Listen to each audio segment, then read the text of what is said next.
পশ্চিমবঙ্গ রাজ্য সরকারি কর্মীদের বকেয়া নিয়ে সুপ্রিম কোর্টে জোর ধাক্কা, কর্মীদের দাবি খারিজ। রাজ্য সরকারি কর্মচারীদের কর্মীদের বকেয়া ডিএ মামলায় বড় ধাক্কা সুপ্রিম কোর্টে।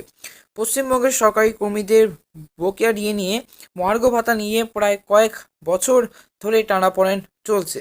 আর এই নিয়ে কলকাতা হাইকোর্ট সকল রাজ্য সরকারি কর্মচারীদের বকেয়া অবিলম্বে মিটিয়ে দেওয়ার নির্দেশ দিয়েছিল, কিন্তু পশ্চিমবঙ্গ সরকার এই মামলা নিয়ে সুপ্রিম কোর্টে দ্বারস্থ হন।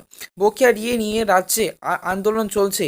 সুপ্রিম কোর্টে এই মামলা দিন দিন পিছিয়ে যাচ্ছে এবং এর ফলে সরকারি কর্মীরা আশাহত হচ্ছেন। তবে এবার আবার সুপ্রিম কোর্টে বড় ধাক্কা খেলো সরকারি কর্মীরা দ্রুত শুনানি করার জন্যে আদালতে আর্জি জানিয়েছিল, সেই আর্জি খারিজ করে দিল সুপ্রিম কোর্ট। বারবার মহার্ঘ ভাতার মামলার পিছিয়ে যাচ্ছে, ফলে রাজ্য সরকারি কর্মীদের বকেয়া মহার্ঘ ভাতা আশাও পিছিয়ে যাচ্ছে।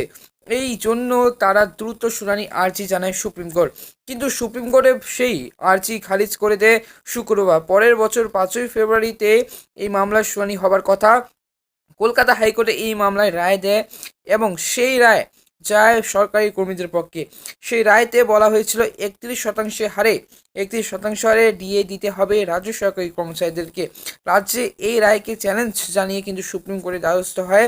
রাজ্যের যুক্তি ছিল, হাইকোর্টের সিদ্ধান্ত মেনে যদি 31% ডিএ দিতে হয় তাহলে প্রায় 41,770 কোটি টাকা ব্যয় হবে, যা রাজ্যের পক্ষে বহন করা কঠিন। 2022 সালে এই মামলা দায়ের হয় 3 নভেম্বর।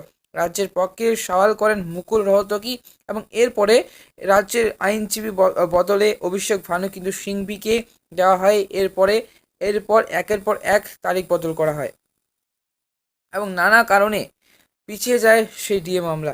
গত 14ই জুলাই এবং নবমবার পিছিয়ে যায় মামলা।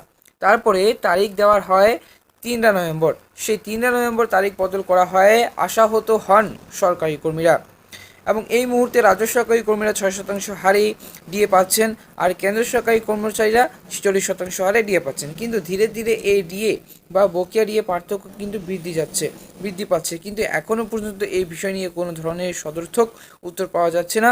এবারে আগামী বছরে সুপ্রিম কোর্টে এই বিষয়ে কী নির্দেশ দেয় এবং সেই নিয়ে কিন্তু চিন্তা সকলে।